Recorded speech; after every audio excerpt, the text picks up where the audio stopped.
여러분, 복된 안식일이 시작이 되었습니다. 하나님의 은혜 안에서 이 안식일도 모든 마음속에 있는 근심과 염려를 하나님께 맡기고 참된 평강을 경험하시는 그런 복된 시간 되시기를 바랍니다. 제가 한 말씀을 좀 인용하면서 오늘 말씀을 시작을 하겠습니다. 우리가 우리의 생애를 주를 섬기는 일에 바친다면 하나님께서 섭리하지 아니한 처지에 빠진 일이 결코 없을 것이다. 우리가 어떤 처지에 놓일지라도 우리의 길을 지도하시는 분이 계시며 우리가 어떤 번민 가운데 빠질지라도 우리에게는 확실한 조언자가 계시다. 어떤 슬픔과 사별과 외로움이 우리의 앞을 가로막을지라도 우리에게는 동정이 많으신 친구가 계시다. 보잘것 없다고 생각하는 그대들이여, 그대들의 사정을 하나님께 맡기기를 두려워하지 말라. 세상의 죄를 위하여 하나님께서 그리스도를 통해서 자기 자신을 주셨을 때에 이미 그분은 각 사람의 사정을 담당하셨다. 실물교훈 173페이지 또 4페이지에 있는 말씀입니다. 이 말씀에서 중요한 한 가지 기별이 있다면 우리가 하나님을 섬기는 삶을 사는 한 모든 것이 하나님의 섭리 안에서 살아간다는 사실입니다. 너무도 중요한 말씀이죠. 빌립보서 4장 10절을 보시면 바울은 섭리라는 말을 사용하진 않지만 그러한 믿음을 암시하고 있는 것을 보게 됩니다. 함께 이 말씀을 읽어보겠습니다. 내가 주 안에서 크게 기뻐함은 너희가 나를 생각하던 것이 이제 다시 싹이 나미니 너희가 또한 이를 위하여 생각은 하였으나 기회가 없었느니라. 무슨 말씀일까요? 자신이 가장 큰 도움이 필요할 때 하나님께서 빌립보 교인들에게 그를 기꺼이 돕고자 하는 마음을 주었다는 것입니다. 눈에 보이지 않지만 하나님께서 무언가를 지휘하고 있다는 사실을 기억하고 있는 것입니다. 인생은 우연인가요? 아니면 하나님의 섭리일까요? 여러분이 이 땅에 태어난 것은 우연입니까? 아니면 하나님의 특별하신 계획이 있는 것일까요? 오늘 제가 섭리라고 하는 것은 하나님의 뜻, 하나님의 계획이라는 뜻과 같은 말입니다. 성경은 분명히 말씀합니다. 각 개인을 향하신 하나님의 섭리와 하나님의 계획이 있다는 것입니다. 영어로 섭리라는 단어를 프로비던스라고 합니다. 영어로 섭리라는 단어가 프로비던스입니다. 이것은 두 개의 라틴어로 구성이 되어 있는데요. 프로와 비던스라고 하는, 프로는 미리란 뜻이고 비디오는 본다는 뜻이죠. 즉 프로비데오, 하나님의 섭리라고 하는 것은 하나님이 미리 보신다, 하나님이 먼저 보신다 라는 뜻을 가지고 있는 것입니다. 미리 아시는 것만이 아니라 미리 관여하신다고 하는 것입니다. 수동적으로 그냥 지켜만 보고 있는 것이 아니고 적극적이고 능동적으로 우리의 인생을 향해서 무언가 계획을 하신다고 하는 것입니다. 질서의 하나님께서는 즉흥적으로 무엇을 하시는 것이 아니라 미리 계획을 수립하시고 우리의 인생 가운데 함께 하십니다. 창세기 1장 26절을 보시면 하나님께서 사람을 만드실 때에 미리 계획을 하시고 만드신 것을 볼 수 있습니다. 하나님이 이르시되 우리의 형상을 따라 우리의 모양대로 우리가 사람을 만들고 그들로 바다의 물고기와 하늘의 새와 가축과 온 땅의 기능 모든 것을 다스리게 하자 하시고 라고 말씀하십니다. 예레미야 1장 5절도 말씀하십니다. 내가 너를 모태에서 짓기 전에 너를 알았고 내가 배에서 나오기 전에 너를 성별하였고 너를 여러 나라의 선지자로 세우노라 하시기로. 이것이 예레미야라는 선지자에게만 해당되는 것일까요? 아닙니다. 하나님께서 오늘 여러분 각자를 향한 계획을 이미 우리가 이 땅에 태어나기 전부터 가지고 계셨다라고 말씀하고 있는 것입니다. 제가 즐겨 불렀던 찬양 중에 이런 가사가 있습니다. 아주 먼 옛날 하늘에서는 당신을 향한 계획이 있었죠. 하나님께서 바라보시고 좋았다라고 말씀하셨네. 이 세상 그 무엇보다 귀하게 나의 손으로 창조하였노라. 내가 너를 인하여 기뻐하노라. 내가 너를 사랑하노라. 이런 찬양을 보면 가슴이 따뜻해집니다. 하나님께서 아주 먼 옛날 나를 향한 아름다운 계획이 있었구나. 온 우주의 하나님께서 나를 아시고 나를 계획을 하셨다니 감동이 밀려오게 됩니다. 내가 너를 인하여 기뻐하고 내가 너를 사랑하노라. 요셉의 이야기를 보세요. 창세기 37장부터 50장에 보시면 요셉의 이야기가 나옵니다. 근데 요셉의 이야기를 읽어보면 하나님의 섭리라고 하는 개념을 분명하게 알게 됩니다. 요셉의 형들이 요셉을 시기하고 질투하여 구덩이에 던집니다. 그런데 성경은 말씀합니다. 창세기 37장 24절에 보시면 그를 잡아 구덩이에 던지니 그 구덩이는 빈 것이라 그 속에 물이 없었더라. 구덩이에 물이 없었다. 물이 있었으면 익사할 텐데 물이 없었다고 성경은 꼬집어서 말씀합니다. 하나님의 특별하신 은혜가 함께하고 있다는 것을 암시하는 말씀이죠. 17세 소년을 노예로 팔아버립니다. 그런데 하필 팔려간 것이 애굽의 군대 장관 보디발의 집이었습니다. 그것에 대해서 하이클래스의 문화와 교양을 배우는 기회가 된 것입니다. 그것에 대해서 오해받고 감옥으로 던져짐을 당했는데 하필 그때 왕궁의 실세였던 두 관원을 만나게 됩니다. 그것에 대해서 그들이 꿈을 꾸었는데 꿈하면 요셉이 전문가죠. 이 시험으로 치면 한 문제가 남았는데 하필 아는 문제가 나온 것입니다. 여러 가정을 방문하면서 어떻게 하나님께서 인도하셨는지를 들어보면 각 개인마다 기이하신 하나님의 섭리가 함께하였음을 보게 됩니다. 다 방법이 다르고 다양합니다. 다르지만 하나님의 특별하신 손길이 느껴지는 것입니다. 바로가 꿈을 꿉니다. 계속 요셉이 아는 문제가 나오는 것입니다. 사실 요셉이 아는 것이 아니고 하나님께서 요셉에게 꿈의 해석을 알려주었다 하는 것이 더 맞는 말씀이죠. 이 섭리에 대한 믿음이 있는 사람은 결코 자신이 삶의 중심이 되지 않습니다. 항상 하나님 중심으로 생각을 합니다. 요셉이 쓰는 말을 한번 들어보실까요? 창세기 41장 16절에 이렇게 말씀하십니다. 요셉이 바로에게 대답하여 이르되 내가 아니라 하나님께서 바로에게 편안한 대답을 하시리이다. 내가 아니라 하나님이십니다.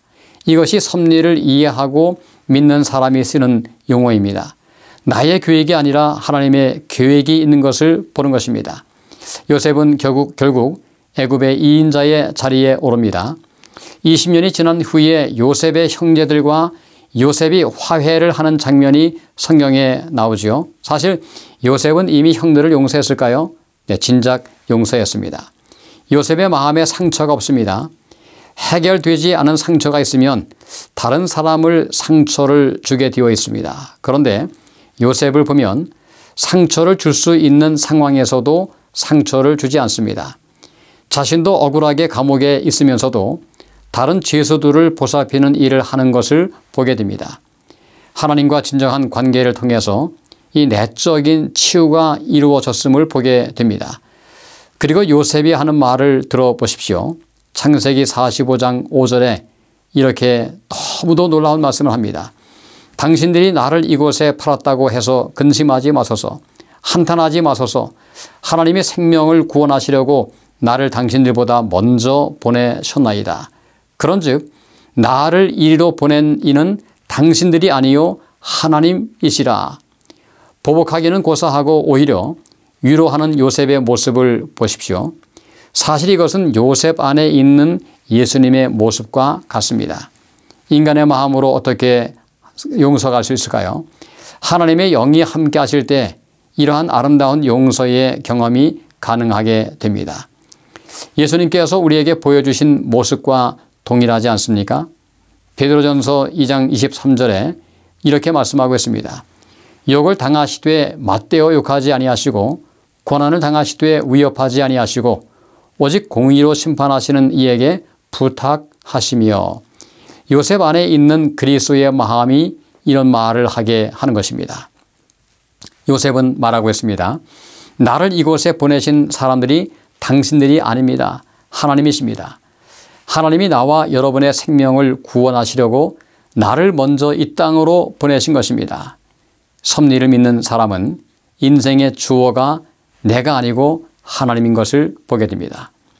그렇다고 해서 오해하시면 안 됩니다. 하나님이 형들의 마음을 격동시켰을까요? 요셉을 미워하고 팔아버리도록요? 아닙니다. 하나님은 그런 분이 결코 아니십니다. 형들의 적의를 오히려 선한 기회로 하나님께서 바꾼 것뿐입니다. 이것이 하나님의 멋진 모습이지요. 모든 것이 결과적으로 협력하여 선을 이루게 하시는 분이십니다. 정로계단 9쪽에 이런 말씀이 있습니다. 그분은 가시덤불과 잡초들이 자라도록 허용하셨다. 그분께서 시련과 고통을 허용하셨으므로 사람의 생애가 수고와 걱정으로 채워지게 되었다. 그 고통들은 그들의 유익을 위한 것이었다. 그것들은 사람들을 죄가 빚어낸 수치와 파멸에서 건져내어 구원하는 데 도움이 되었다. 우리 인생의 가시덤불과 잡초를 하나님께서 주지는 않았지만 허용했다고 말씀하십니다. 생애의 수고와 걱정과 시련과 고통이 있도록 허용을 하셨다는 것이죠. 이유가 무엇인가요? 우리의 유익을 위해서라고 말씀합니다. 시련도 결국 우리의 구원을 위하여 필요하여 허용되어진다고 말씀하고 있습니다. 지금 이 시간에 고난과 시련과 역경이 있을까요? 오늘 우리를 괴롭게 하는 사람들이 있으십니까? 이 모든 것이 결국 하나님의 계획을 이루시는 그분의 섭리를 이루는 하나님의 선하신 도구로 사용된다는 사실을 마음속에 기억하시기를 바랍니다. 바울이 이렇게 기도합니다. 주님, 제 육체의 가시를 제거하여 주시옵소서. 이때 하나님께서 하신 말씀이 무엇인가요?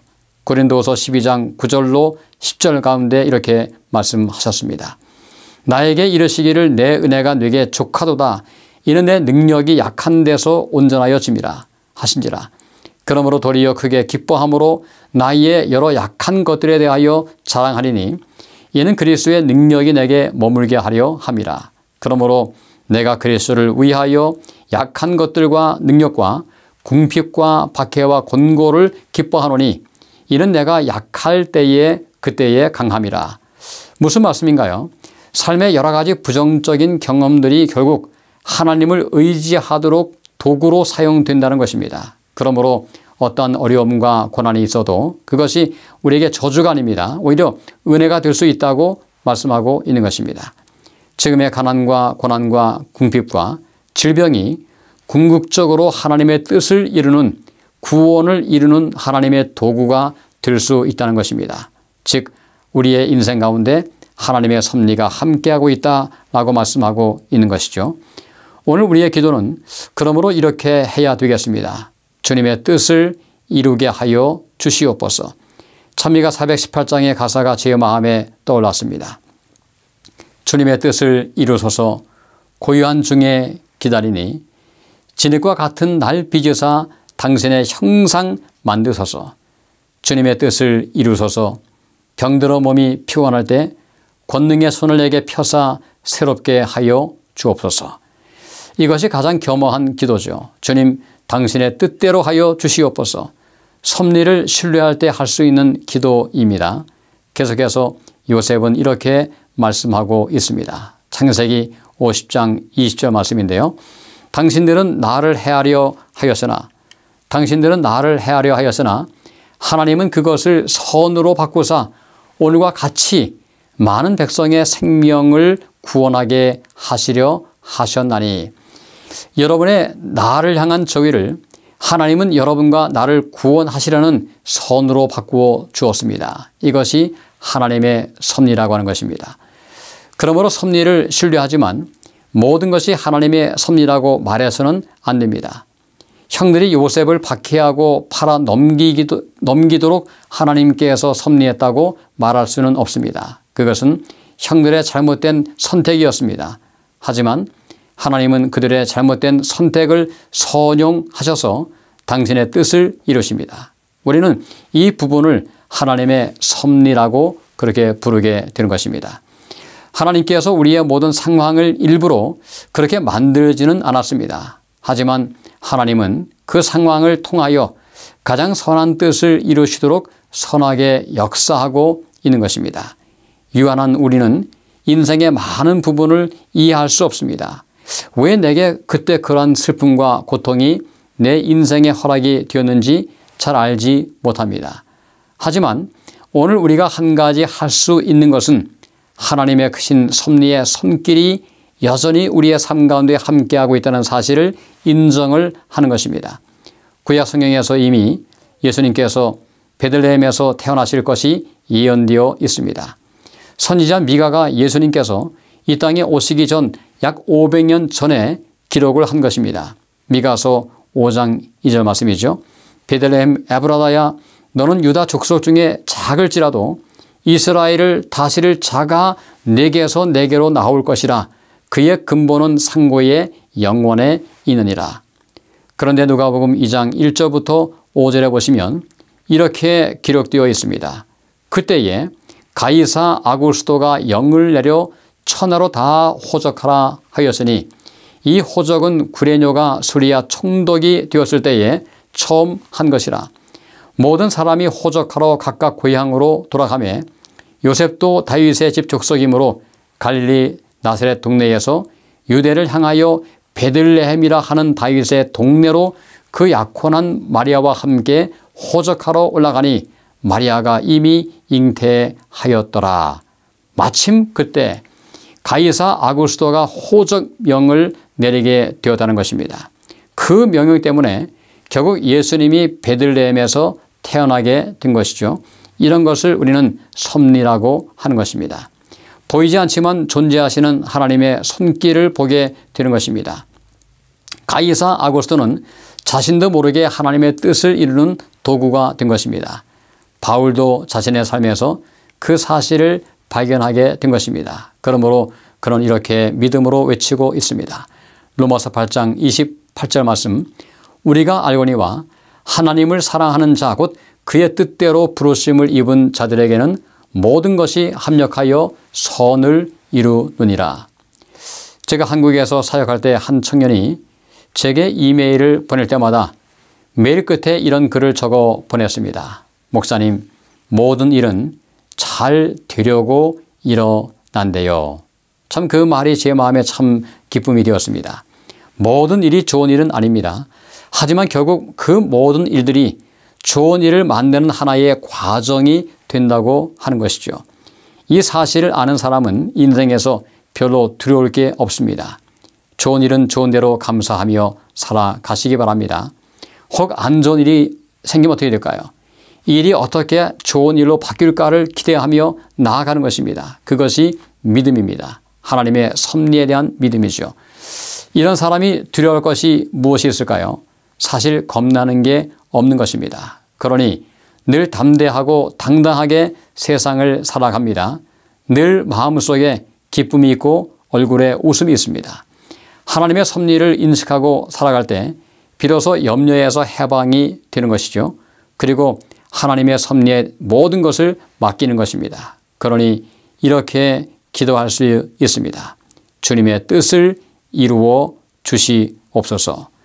이 정도의 계단 71쪽에 제가 참 좋아하는 말씀이 있습니다. 아침에 그대 자신을 하나님께 완전히 바쳐라. 이것을 그대의 첫째 일로 삼으라. 그리고 매일 이렇게 기도하라. 주여, 저를 완전히 당신의 것으로 취하소서. 저의 모든 계획을 당신의 발 앞에 놓습니다. 저를 오늘 당신의 사업에 사용해 주십시오. 매일 아침 그 하루를 위하여 하나님께 그대 자신을 드려라. 그대의 모든 계획을 그분께 말씀드려라. 그분께서 인도하시는 대로 그대의 계획들을 실천하기도 하고 포기하기도 하라. 이 부분을 이렇게 저는 해석할 수 있습니다. 하나님의 섭리를 바라보라는 것이죠. 이렇게 함으로 그대의 생애를 매일매일 하나님의 손에 맡기게 될 것이다. 그대의 생애는 더욱더 예수님의 생애처럼 꼴지워지게 될 것이다. 사도행전 7장에 보시면 스데반이 최초의 순교자가 되는 장면이 나옵니다. 그리고 사도행전 8장 1절은 이렇게 말씀합니다. 사울은 그가 죽임당함을 마땅히 여기더라. 그날에 예루살렘에 있는 교회에 큰 박해가 있어 사도 외에는 다 유대와 사마리아와 모든 땅으로 흩어지니라.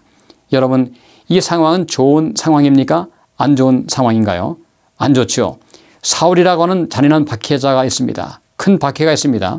모든 교인들이 모든 땅으로 흩어집니다. 뿔뿔이 이산가족이 되는 것입니다. 그런데 다음 말씀을 보세요. 4절부터 이렇게 말씀이 나옵니다. 하나님께서 그들과 함께 하심으로 그들이 결과적으로 박해를 받았지만 다 흩어졌죠. 박해가 있었습니다. 흩어졌습니다. 그리고 흩어져서 복음을 증거했습니다. 그리고 큰 기쁨이 있었습니다. 박해가 세계 선교의 새로운 기회가 된 것입니다. 오늘 제가 성경의 말씀 다 읽지 않았지만은 바로 그런 뜻이 그 속에 담겨 있습니다. 오늘 여러분 중에 고난과 시련이 있는 분이 계신가요? 그 고난 속에 있는 하나님의 섭리를 신뢰하시기를 바랍니다. 더 좋은 것을 주기 위해서 하나님의 특별하신 계획이 있음을 기억해 보는 것입니다. 상처가 있으신가요? 내가 상처를 받은 것도 섭리가 있습니다. 그 상처를 회복한 이후에 상처를 입어 고생하는 사람들을 회복하라는 사명이 내게 있는 것입니다. 예수님을 배반함으로 무너질 것을 예고하시면서 베드로에게 하신 예수님의 말씀이 무엇인가요? 누가복음 22장 32절에 이렇게 말씀하신 바 있습니다. 너는 돌이킨 후에 내 형제를 굳게 하라. 그러므로 상처가 사명이 될 수 있어야 한다는 것이죠. 여러분 찰스 콜슨이라는 사람을 아십니까? 그런 백악관에서 잘 나가던 닉슨 대통령의 보좌관이었습니다. 하지만 워터게이트 사건에 연루가 되면서 이 공공의 적으로 추악한 정치인으로 낙인이 찍히게 됩니다. 결국 1973년도에 백악관에서부터 감옥으로 가게 됩니다. 그는 감옥에서 C.S. 루이스의 순전한 기독교 Mere Christianity라는 책을 읽고 회심하게 되죠. 그가 기독교인이 되었다고 했을 때 보스턴 글로벌한 신문은 이렇게 기사를 썼습니다. 콜슨이 회심했다면 모든 사람에게 희망이 있다. 참으로 모욕적인 말이죠. 조롱을 하는 것입니다. 나중에 감옥에서 나온 이후에 그는 제소자들을 향한 부담을, 마음의 부담을, 영적 부담을 가지게 됩니다. 그 부담이 사명이 되었습니다. 그리고 1976년에 한 단체를 만듭니다. 그것이 그 유명한 국제감옥 선교소가 된 것입니다. 프리즌 펠로우십. 그 단체를 통해서 수백만 명의 제소자들과 가족들을 변화시키는 일을 하게 되었습니다. 그는 자신에게 일어났던 불행한 일들이 오히려 감사하다고 말을 했습니다. 이것이 섭리를 이해하는 사람들이 가질 수 있는 삶의 태도인 것이 분명합니다. 섭리란 개념을 바르게 이해할 때, 그럴 때 자족도 가능하게 됩니다. 어떤 상황에서도 하나님을 신뢰하며 감사하며 세상을 살아갈 수 있는 것입니다. 시편 32편 8절에 이렇게 말씀하십니다. 주님께서 말씀하신다. 내가 가야 할 길을 내가 너에게 지시하고 가르쳐 주마. 너를 눈여겨주며 너의 조언자가 되어주겠다. 이 사실을 마음속에 기억하시기를 바랍니다. 하나님은 당신의 섭리 안에서 우리에게 갈 길을 가르쳐 주는 분이십니다. 그분은 오늘도 우리를 눈여겨보는 분이시죠. 우리의 아픔과 상처를 외면치 아니하시고 사랑의 눈으로 보시는 그런 하나님의 마음을 마음속에 기억하시게 되기를 바랍니다. 그리고 우리를 당신의 가장 선하신 섭리대로 인도해 주는 분이십니다. 이 사실을 마음속에 신뢰하심으로 어떠한 상황에서도 만족하며 자족하며 살아갈 수 있게 되기를 바랍니다. 하나님 안에서 오늘도 기쁨이 충만하고 자족감이 있는 그런 아름다운 생애를 사시는 여러분과 제가 되기를 바라면서 오늘 말씀을 마치겠습니다. 아버지 하나님 감사합니다. 하나님의 귀한 은혜로 오늘 이 귀한 안식일을 맞이해서 함께 말씀을 나누고 또 찬양하며 주님 앞에 아름다운 예배를 드릴 수 있도록 도우셔서 감사합니다. 하나님의 은총이 함께 하셔서 지나간 평생의 삶 동안 함께 하신 하나님의 은총을 다시 한번 기억할 수 있도록 도우셔서 감사드리고 무엇보다 우리의 모든 삶의 순간의 여정 속에 하나님의 섭리가 함께 하셨음을 기억할 수 있도록 도우셔서 감사합니다. 우리의 모든 남은 평생의 삶 동안 하나님의 보이지 않는 손길이 우리의 삶 가운데 함께하고 있음을 마음속에 끝까지 기억할 수 있도록 도우셔서 모든 것이 합력하여 아름다우신 하나님의 뜻을 이룰 수 있는 복된 생애를 살 수 있다고 하는 마음속에 새로운 확신을 가지고 남은 생애 주님과 함께 승리하는 복된 인생이 될 수 있도록 축복하여 주시옵소서. 오늘 우리 마음속에 하나님의 섭리, 하나님의 뜻을 먼저 마음속에 항상 기억할 수 있도록 도와주시고 하나님께서 어떻게 우리의 생애를 가장 아름답게 인도하시지를 또한 믿음으로 기대하며 살아갈 수 있도록 축복하여 주시옵소서. 오늘도